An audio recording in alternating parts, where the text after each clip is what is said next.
Quinta-feira chegou, boa noite. É uma alegria chegar mais uma vez nesse canal, agora toda quinta-feira à noite.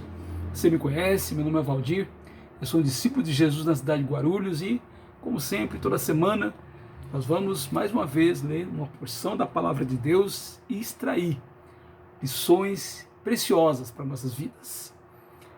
Quero te convidar a fazer sua inscrição, você que não fez, a compartilhar, a incentivar, porque esse canal tem só objetivo: refletirmos na palavra de Deus e aplicar em nossas vidas. Eu já vou convidá-lo a abrir sua Bíblia em Marcos, capítulo 10, versículo 17. Marcos 10, 17 em diante, é um texto bem conhecido, eu vou lê-lo rapidamente aqui. A história é chamada O Jovem Rico. Marcos 10, 17 diz o seguinte: pondo-se Jesus a caminho, um homem correu ao seu encontro e, ajoelhando-se diante dele, perguntou-lhe: bom mestre, que farei para herdar a vida eterna? Jesus respondeu: por que você me chama de bom? Ninguém é bom a não ser um, que é Deus. Você conhece os mandamentos: não mate, não cometa adultério, não furte, não dê falso testemunho, não defraude ninguém, honre seu pai e a sua mãe. Então o homem respondeu: mestre, tudo isso tenho observado desde a minha juventude. E Jesus, olhando para ele com amor, disse: só uma coisa falta a você. Vá, venda tudo o que tem, dê o dinheiro aos pobres, e você terá um tesouro do céu. Depois venha e siga-me. Ele, porém, contrariado com essas palavras, retirou-se triste, porque era dono de muitas propriedades. Então Jesus, olhando ao redor, disse aos seus discípulos: como é difícil aos que têm riqueza entrar no reino de Deus. Os discípulos estranharam essas palavras, mas Jesus insistiu em dizer-lhes: filhos, como é difícil entrar no reino de Deus. É mais fácil um camelo passar pelo fundo de uma agulha do que um rico entrar no reino de Deus. Eles ficaram muito admirados e dizendo entre si: sendo assim, quem pode ser salvo? Jesus, olhando para eles, disse: para os seres humanos é impossível, contudo, não para Deus, porque para Deus tudo é possível. Então Pedro começou a dizer-lhe: eis que nós deixamos tudo e seguimos o Senhor. Jesus respondeu: em verdade lhes digo que não há ninguém que tenha deixado casa, irmãos, irmãs, mãe, pai, filhos ou campos por minha causa ou por causa do Evangelho, que não receba já no presente 100 vezes mais casas, irmãos, irmãs, mães, filhos e campos com perseguições, e no mundo por vir receberá a vida eterna. Porém muitos primeiros serão últimos e os últimos serão os primeiros. Eu confesso que há certos textos difíceis de entender. Esse texto eu acredito que seja um deles. A história do moço rico. Na primeira vez que eu li esse texto, há muitos anos atrás, eu tinha mais ou menos uns 10 anos, na verdade, eu disse: poxa, mas que pedido estranho. Jesus podia ter pedido 10, ter pedido 20, ter pedido 30, hoje eu diria, podia ter pedido até 50, como o Zaqueu acabou oferecendo 50% do que tinha para o dano para os pobres, mas aqui ele pede 100%. 100%. Que pedido estranho. Está na cara que o bolso não iria mesmo assim aceitar. Você sabe que hoje, 4 décadas depois de ler pela primeira vez esse texto, eu compreendo, contextualizando esse texto, porque Jesus foi o que nós poderíamos dizer, até certo ponto, radical com aquele jovem. Eu gosto de dizer que Jesus, ele gosta de nos dar um tratamento VIP. Ele sempre trabalha com as nossas vidas individualmente. Ele não trabalha no atacado, ele trabalha na vida de cada um de nós, dando um tratamento individual e personalizado. Por isso, às vezes, ele é tão misericordioso, nós achamos que deveria ser duro. E às vezes ele é tão duro, e nós achávamos que ele deveria ser misericordioso, porque ele nos conhece. E ele vai trabalhar conosco de conformidade com aquilo que somos. Essa história conta a história do homem rico. Um homem provavelmente muito acostumado a comprar aquilo que precisava. Rico geralmente é assim: fala quanto custa que eu pago. Basicamente ele diz: bom mestre, que farei para herdar a vida eterna? A gente percebe que esse jovem, ele era uma pessoa religiosa, ele era uma pessoa rica, mas também muito religiosa. Ele não somente confiava na sua riqueza, mas também ele confiava na sua religiosidade. Tanto que ele tem uma posição de ajoelhar-se diante de Jesus e dizer: o que eu faço? Pode falar que eu estou assim, pronto. Interessante que Jesus, no Novo Testamento, Jesus ele sempre pegou muito duro com os religiosos, especialmente os saduceus e os fariseus. Lá em Mateus 23, 27, Jesus os chama de sepulcros caiados, aqueles que tinham uma religiosidade só exterior. E mesmo Nicodemos, que era uma pessoa que acreditava em Jesus e foi encontrar Jesus, ele disse: Nicodemos, se você não nascer de novo, não haver uma mudança assim total na sua vida, você não pode entrar no reino de Deus. Então Jesus colocou tudo no devido lugar. Ele disse: por que me chamas de bom? Como homem, claro. Somente Deus é bom, somente Deus é poderoso, somente Ele é santo. E aí ele citou os mandamentos de hoje, assim, da lei mosaica: não mate, não cometa adultério, não furte, não dê falso testemunho. Interessante que aquilo hoje em dia alguns religiosos falariam: guarda o sábado. Ele não falou nada disso. Ele falou mais mandamentos em termos de amar o próximo, em termos de tratar o próximo. E aí o homem disse: olha, tudo o que o Senhor está pedindo eu tenho feito todos os dias, desde a minha mocidade. E o texto no versículo 21 diz: e Jesus olhando para ele com amor.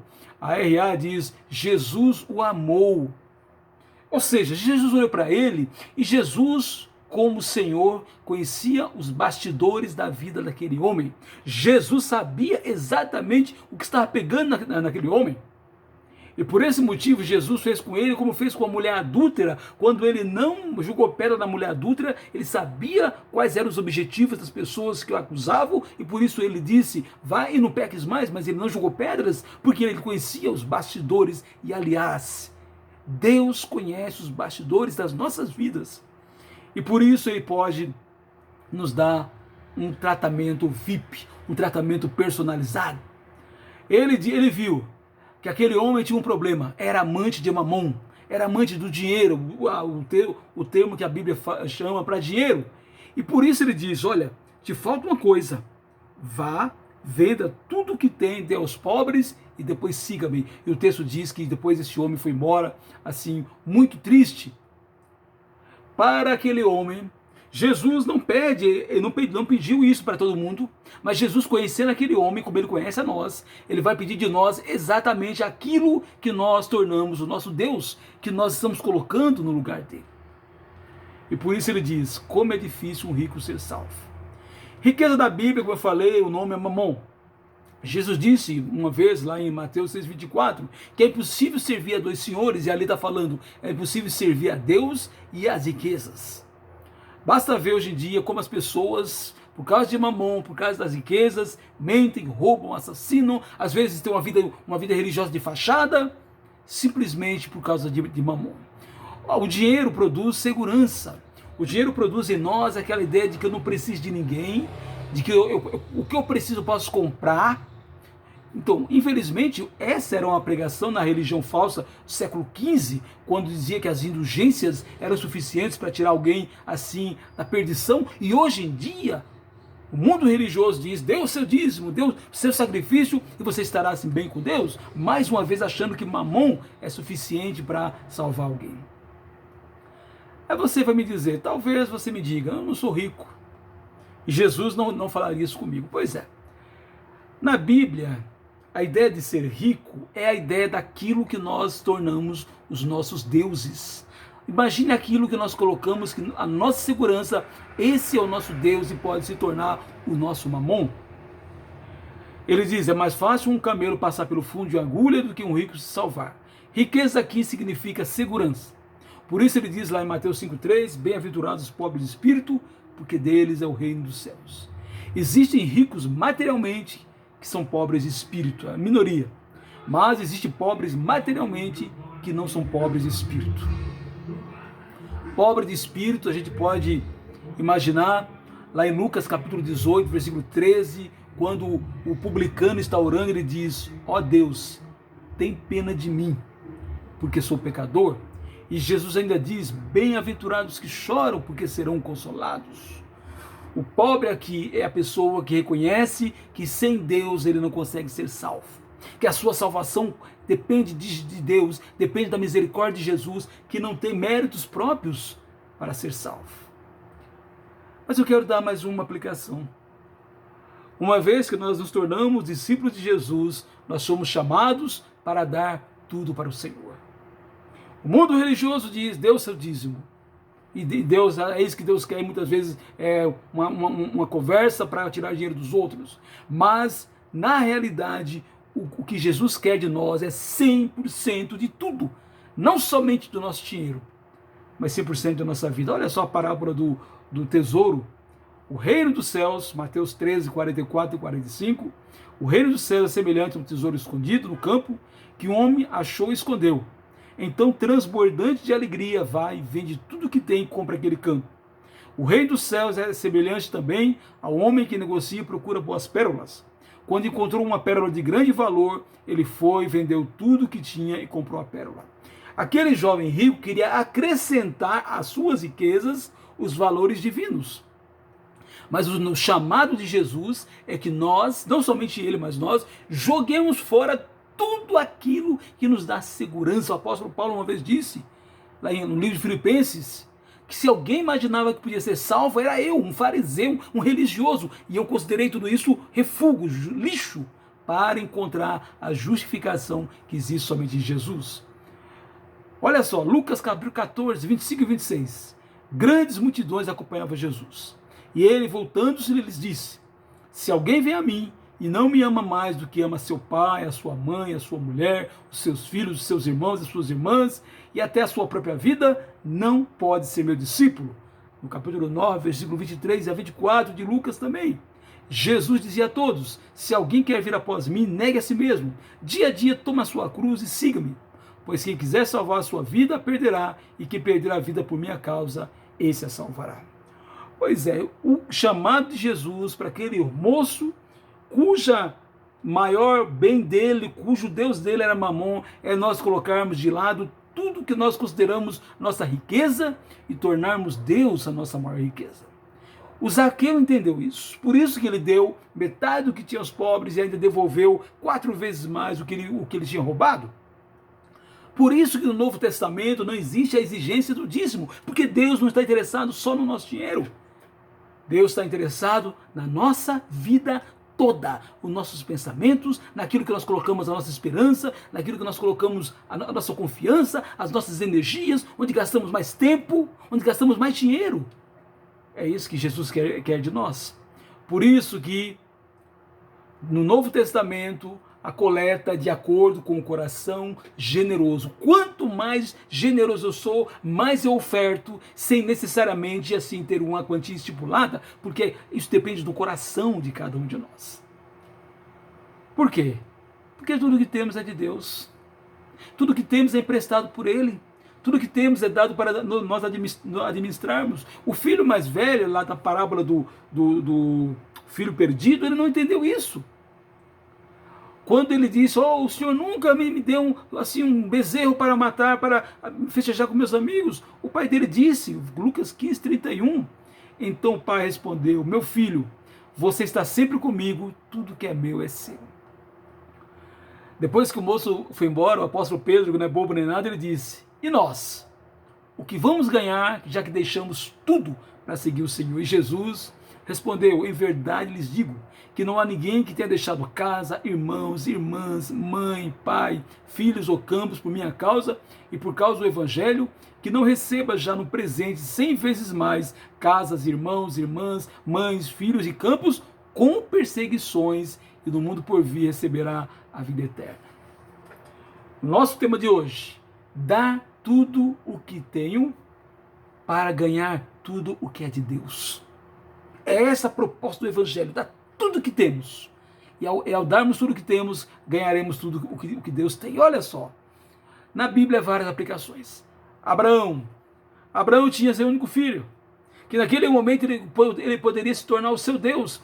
Por isso que Deus pediu a Abraão o Isaac, como uma prova de sua fé. Quando Abraão estava disposto a dar o Isaac, Deus disse a Abraão, não precisa fazer isso, eu até já providenciei um carneiro, porque tudo que é seu é meu, e a partir de agora tudo que é meu também será seu. Ana, a mãe de Samuel, ela não tinha filho nenhum, Deus lhe deu um filho, e ela disse que ia devolver para Deus, e quando ele tinha 3 anos, ela devolveu, ela poderia ter segurado o filho e falar, Senhor, eu tenho um filho só, se eu devolver ficarei sem. Mas sabe, Ana entendeu que o maior bem que nós temos não são os bens materiais, não são os pães e peixes, mas é quem está por trás deles, que é Deus que proporciona para nós tudo o que precisamos. E a Ana deu o filho dela, em 1 Samuel 2, 20 a 21, diz que Deus devolveu para ela 5 filhos. Parábola dos talentos. As pessoas que utilizaram 2 e 5 talentos receberam em dobro, enquanto aquele que enterrou o talento, o seu único talento que ele tinha, foi dado para quem tinha 10, porque aquele utilizou bem. Pois é, temos nossas riquezas, podemos ter um carro, uma casa, um emprego, salário, família, vida, saúde, tudo isso são bênçãos maravilhosas que Deus nos dá. Mas precisamos tomar cuidado para não fazer disso os nossos deuses. E mais, como é que estamos utilizando o nosso carro, a nossa casa, o nosso emprego, o nosso salário, a nossa família, a nossa vida? Utilizamos para nós somente? Ou utilizamos para honrar a Deus, para ajudar o próximo, para cumprir o maior mandamento de amar a Deus, amando o próximo? Quando utilizamos tudo o que temos como canal de bênçãos para os outros, Deus vai abençoando, multiplicando, e daqui a pouco não há mais diferença entre o que é dele e o que é nosso, porque o que é nosso é dele, o que é dele é nosso, e já fica tudo é nosso. Tudo é nosso. Por quê? Porque nós não temos mão fechada para com Deus. Nós somos como Davi, mão abertas para com o Senhor. E por isso tudo o que é dele passa a ser nosso, quando tudo o que é nosso nós damos para ele. Eu quero convidar, portanto, você, que já é um discípulo de Jesus, mas que ainda talvez seja longe do que um cântico diz, tudo deixarei. Eu lhe pergunto, você ainda tem reservas para com Deus? O seu tempo é dele, o seu dinheiro é dele, a sua família é dele, os seus bens são dele, o seu trabalho é dele, é tudo dele? Ou ainda você administra para você, como se fosse tudo seu? Você que ainda tem seus deuses, talvez, seus valores, talvez até mesmo a religiosidade muitas vezes pode se tornar o nosso Deus. Nós colocamos a nossa segurança na religiosidade, quando deveríamos colocar a nossa segurança no próprio Deus. O chamado de Jesus é: vá, venda tudo que você tem, qualquer coisa que eu e você tenhamos como deuses nossos, vendamos tudo o que temos e depois vamos seguir Jesus, sabedores de que Ele vai nos suprir. Só você sabe o que ainda coloca na frente de Jesus. Eu sei, só você sabe. E o meu convite de hoje é que você pense naquilo que você ainda coloca na frente de Jesus. Talvez seja o momento de você jogar fora, se desfazer, como o apóstolo Paulo diz, até tratar como lixo, dependendo daquilo que seja. Ana e Abraão tiveram que se desfazer dos seus deuses, que poderia ser o amor extremado pelos filhos, que os colocaria no lugar de Deus. Zaqueu teve que se desfazer daquilo que tinha adquirido de maneira desonesta, de maneira injusta. E você e eu? Do que nós precisamos nos desfazer, que nesta noite eu quero te encorajar. Aprenda, vamos aprender a dar tudo o que é nosso, mas tudo o que é nosso, toda a nossa vida a Deus. E como consequência, tudo o que é de Deus será nosso. Se você quer ter essa mensagem por escrito, pode entrar lá. igrejadecristo.net, está gravado, inclusive por escrito, e você poderá compartilhar com quem você quiser. Que nesta quinta-feira à noite, que uma véspera de um feriado, que seja uma quinta-feira abençoada e que possamos todos os dias viver de tal maneira de que tudo o que é nosso é de Deus e tudo o que é de Deus será nosso. Que Deus nos abençoe nessa quinta-feira.